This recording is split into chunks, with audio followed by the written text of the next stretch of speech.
Doctor Bhimrao Ambedkar ji के चरणों में कोट कोट प्रणाम करते हुए इस समाज में जन्मे सभी महापुरुषों को श्रद्धा सुमन अर्पित करते हुए आप लोग कीमती समय निकाल करके इस अंबेडकर जयंती का शोभा बढ़ाने के लिए आए हैं, इसलिए मैं आप लोग को तहे दिल से हार्दिक स्वागत अभिनंदन व वंदन करता हूँ।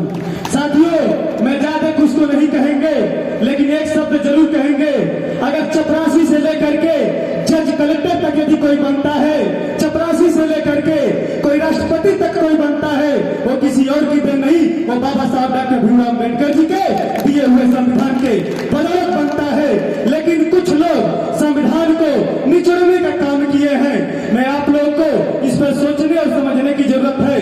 अगर हम लोग किसी को प्रधान से लेकर के राष्ट्रपति तक यदि बनाते हैं, वोट की कीमत की बदौलत बनाते हैं, और हमारे समाज के लोग SC ST OBC माइनॉरिटी के लोग और सर्व समाज के लोग वोट की वैल्यू नहीं समझ पाते हैं। मैं एक इसी पर दो लाइन जरूर कहेंगे, क्योंकि जब हमारे समाज को वोट मारने का अधिकार नहीं था, उस समय बाबा साहब डॉक्टर भीमराव अंबेडकर जी जैसे लोग और अंबेडकर जी लोग बहुत परेशान थे।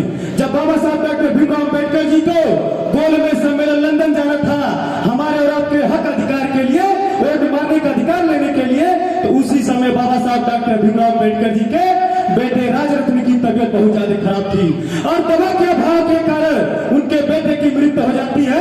बाबा साहब के पास पैसा नहीं होता है कि अपने बेटे का अच्छे से इलाज करा सके। बाबा साहब परेशान हो जाते हैं, हैरान हो जाते हैं कि मैं अपने बेटे का अंतिम संस्कार करूं कि गोल में सम्मेलन लंदन जाऊं इस समाज का अधिकार लेने के लिए। लेकिन बाबा साहब अपनी आंखों में आंसू लेते हुए अपने बैग और टैक्सी लेते हैं, लंदन के लिए जैसे निकल पड़ते हैं। अंबेडकर जी का भाई कहते हैं, अंबेडकर तू कहाँ जा रहा है? यहाँ तुम्हारा एक बेटा मरा हुआ है, इसका अंतिम संस्कार करना है। बाबा साहब जानते हैं क्या कहें? भैया रोते हुए कहें, भैया हमारे तो यहाँ एक बेटा मरा है, अगर मैं गोल में सम्मेलन लंदन नहीं जाएंगे तो हमारे करोड़ों बेटों की गांधी एंड कंपनी वाले ने हत्या कर देंगे।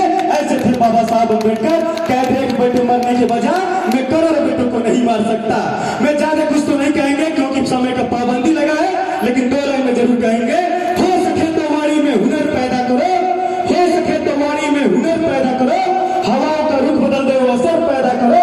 अगर इस दुनिया में शान से जीना है तो हर घर में एक अंबेडकर पैदा करो, हर घर में एक अंबेडकर पैदा करो। अगर आकाश में तारे टिमटिमाए नहीं होते, अगर बाबा साहब जग में आए नहीं होते, अगर हम सब जिल्लत में जिंदगी जीते जा रहे, अगर बाबा साहब संविधान बनाए नहीं होते, अगर बाबा साहब संविधान बनाए नहीं होते। इसी के साथ मैं पूरी वाणी को विराम देता हूँ।